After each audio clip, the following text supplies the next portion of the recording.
A ver, Hernando, entremos de lleno al episodio del enfrentamiento, todo lo que ha pasado en las últimas horas, del ex vicepresidente Germán Vargas Lleras y el presidente de la República. Gustavo, en una segunda decisión calcada de la primera, el Consejo de Estado vuelve a repudiar el comportamiento contra derecho ajeno de Petro y le ordena rectificar de inmediato toda ofensa y alusión sin prueba que éste destilara contra el doctor Vargas Lleras y contra su familia.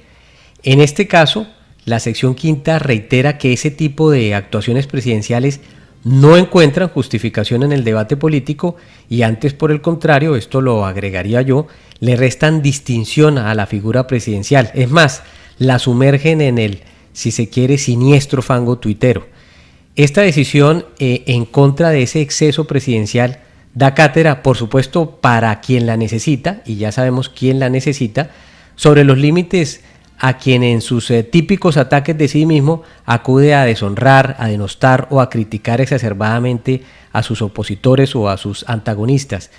Y ello aunque lo haga de manera tan visiblemente imperfecta que olvide, por ejemplo, las correctas conjugaciones verbales o textee errores ortográficos tan garrafales que hacen pensar que los profesores de castellano en ese caso perdieron su tiempo.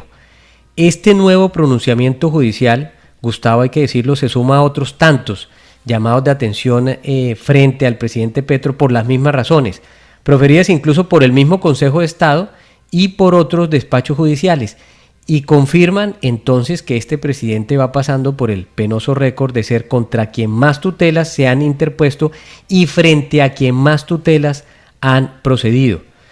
Desde luego, seguramente ese penoso palmarés se aumentará, Gustavo, porque ya lo sabemos, quien habita la Casa de Nariño emplea el tiempo presidencial para navegar de manera insistente en la red X, y ese es el único sitio al que acudiría puntualmente, en vez, claro, de ejercer como presidente, empleando su tiempo para concurrir a los encuentros de las jurisdicciones, visitar oportunamente las zonas cundidas de bandas criminales, asistir a actos académicos o humanitarios, eventos todos a los que se le ha invitado, pero entre los trinos y las murgas panameñas, poco tiempo le queda al presidente para cumplir con el deber.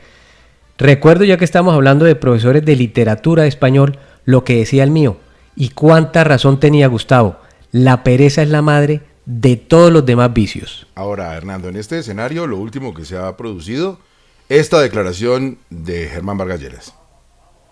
Y ayer conocimos que el Consejo de Estado, por segunda vez, en recurso de apelación, falló a favor de mi hermano Enrique Vargas Lleras y en contra de Petro. Petro, calumnioso, mentiroso.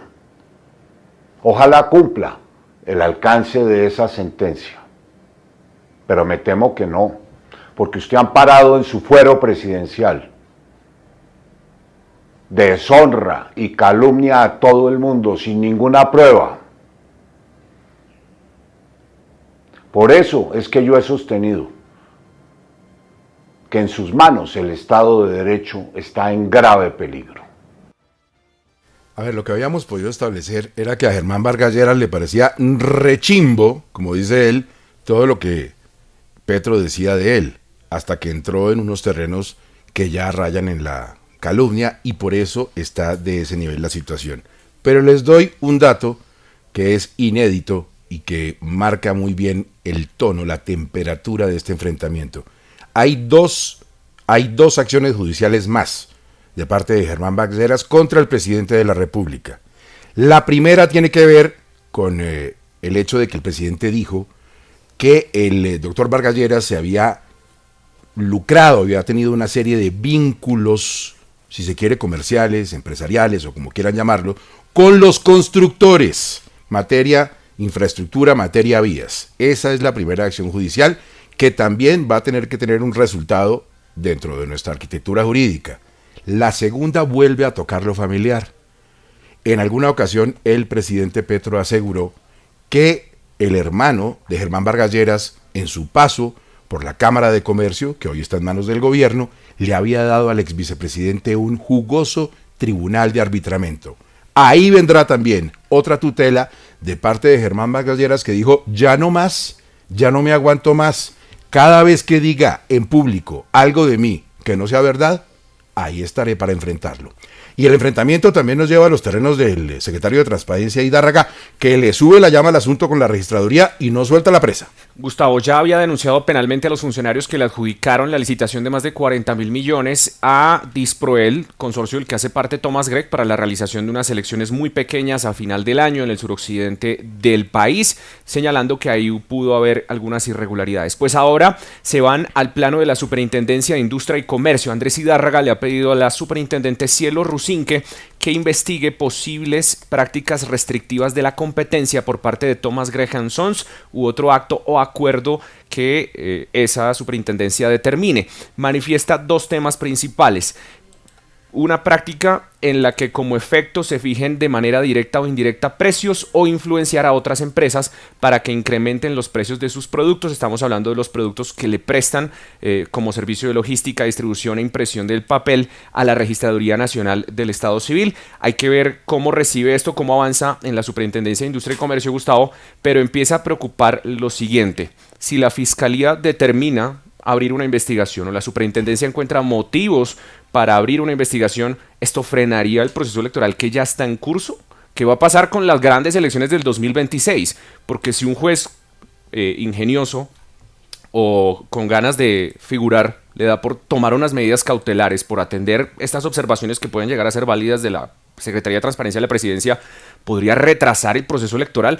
Es muy complicado. Están empapelando, por decirlo de alguna manera, a la registraduría para el avance en esta licitación de unas elecciones que se adelantarán a final del año. Otro escenario fundamental, el de los hidrocarburos y la manifestación, la confirmación del presidente Petro de que no más de aquello, Espinosa. Sí, Gustavo, es que el presidente Petro, y esto ya tampoco es una novedad para nadie, el presidente Petro desde que es candidato ha insistido en que no se firmarán nuevos contratos de exploración, a pesar de que en el sector le han señalado, incluso gente que trabaja con él en el gobierno, que eso hay que tratarlo con pinzas porque estamos en una situación de, no digo escasez energética, pero con un faltante complicado, por ejemplo, para gas en 2026 y de ahí para adelante, a pesar de que el ministro de Minas dice que no está de acuerdo con las cifras. Esto fue lo que dijo el presidente ayer en la COP, hablando de uno de los temas que más le gustan y que tiene que ver con la COP, obviamente, el medio ambiente y el cambio climático. Analizar cómo nuestras economías se desligan del carbón y del petróleo. Tema actual, muy actual, porque se trata de la vida del planeta. Aquí me destrozan cada vez que digo esto, porque me dicen, ¿y los contratos de exploración de petróleo y los contratos de exploración de gas, dónde están? Yo no quiero, porque yo sé que esa firmita de contratos nuevos de exploración, lo que entraña dentro de 10 años o 15, es que todos los aquí presentes, nuestros hijos y nuestros nietos, quedan expuestos a la muerte total de la especie humana. Bueno, así comenzó la época del carbón, allá en Inglaterra. Quiero señalar, Gustavo, una cierta contradicción en todo esto. Desde hace unos meses, Ecopetrol está insistiendo en mensajes corporativos y en mensajes en medios de comunicación en lo contrario, en que la exploración sigue. Ese es precisamente el mensaje que le están enviando a los inversionistas. Luego, si uno es un inversionista que está pensando en comprar unas pocas acciones en Ecopetrol, pues se va para Ecuador. ¿A quién le hace caso? Pues compra acciones en otra petrolera. Otro país, en otra petrolera, donde no le cambien a usted las reglas del juego cada semana. Porque una cosa, lo que dice el presidente, otra, lo que necesita el país, y otra, lo que dicen sus ministros. Y lo que dice el ministro y lo que dice el presidente de Ecopetrol. Sí, es correcto. El presidente de Ecopetrol, incluso, nosotros lo contamos acá en algún momento, era el primero que apoyaba el famoso proyecto de Crown Rock en los Estados Unidos. El presidente Roa le dijo al presidente Petro, ese es un proyecto importante para Ecopetrol, para sus finanzas, para el país. Y el presidente, como dijo en el audio, está diciendo pues que él no quiere hacer más contratos de exploración. Correrse de ese proyecto que ya estaba aprobado por la Junta, es correcto, simplemente por un mensaje de incomodidad del presidente, es lo que ha generado lo que ha venido contándonos Echeverry, bueno, hace un tiempo, pero sobre todo en los últimos 2 días. También. Sí, pero el tema de que en Washington, que en la reunión del Fondo Monetario Internacional, del Banco Mundial, están diciendo, bueno, ¿y qué? ¿Vamos a comprar bonos en Colombia y vamos a invertir allá? Sí, porque eso está inestable, y si estos proyectos, como ese que era tan importante, no le suenan al presidente de Colombia, ¿en qué quedamos? Pero mire, ahí yo creo que en esa declaración del presidente hay algo muy interesante, y es que sigue reiterando lo mismo que ha dicho desde el comienzo de su gobierno, que era lo que inicialmente la ministra Irene Vallejo decía y que obviamente al sector le causaba tanta incomodidad. Lo que pasa es que luego entró Camacho un poco más prudente, el presidente de Ecopetrol también un poco más prudente, pero esa es la política de Petro. Petro no quiere ni más exploración ni más explotación, y lo ha dicho desde el día uno. El ministro Camacho, yo estoy con Vanessa, tiene un tono, unas maneras distintas a las de la exministra Irene Vélez, y además el ministro Camacho es un hombre que viene del sector de la energía, él estudió eso y tiene una cercanía. Pero pues en efecto el tema del gobierno corporativo es importante. ¿Quién toma las decisiones en Ecopetrol? ¿El presidente de Ecopetrol y su junta directiva o el presidente Petro? ¿Y quién ganó en las urnas? ¿Y quién ganó las urnas? Irene Vélez, no Irene Vallejo, tiene razón. Sí. Oiga, hablando del presidente... Mejor a la segunda. Sí, yo creo. Hablando del presidente Petro y de sus molestias, también expresó en la COP16 una, pero para otros mandatarios, Vanessa. Pues estaba incómodo porque dice él que el presidente Lula, que obviamente es un aliado muy importante en América Latina, que además tiene todo esto de la biodiversidad porque comparte con Colombia nada más y nada menos que la selva amazónica, estaba incómodo el presidente Petro diciendo que los mandatarios de América Latina no vinieron o no han venido por lo menos a la COP por ahora, incluido Lula. Ustedes mencionan el cambio climático.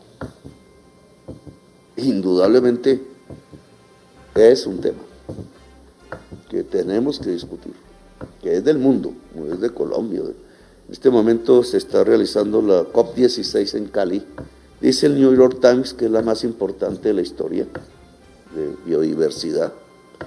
Se han reunido los pueblos, los gobernantes no fueron, ¿cierto? Ni siquiera Lula me acompañó, pero bueno. Vamos a ver, pero realmente se han reunido los pueblos del mundo, de todos los puntos del planeta. Creo que tiene algo que decirnos eso, para hablar de cómo subsiste la humanidad aquí en los años que están por venir. Entonces es la crítica que le hace el mandatario a la ausencia de otros homólogos como el presidente Lula. Ahora, estaban planillados México, Perú, Panamá, Honduras, Ghana, Surinam, Mozambique, Haití, Guinea-Bissau y los vicepresidentes de Cuba y Kenia. Lo que pasa, Gustavo, es que como usted sabe que Cali ha tenido todo este tema de seguridad, es súper secreto quiénes van a abrir o no. Eso también está, porque la firma de los acuerdos es a partir de la semana entrante, son lunes, martes y miércoles en Cali, o no. Pero digamos, por el momento, realmente lo que hay es un hermetismo muy grande frente a cuáles van a ser los jefes de Estado que van a estar. Esto, el último dato, esto lo dijo el presidente durante la Conferencia Interamericana de Ministras y Ministras de Trabajo de la OEA, que se llevó a cabo pues en este contexto.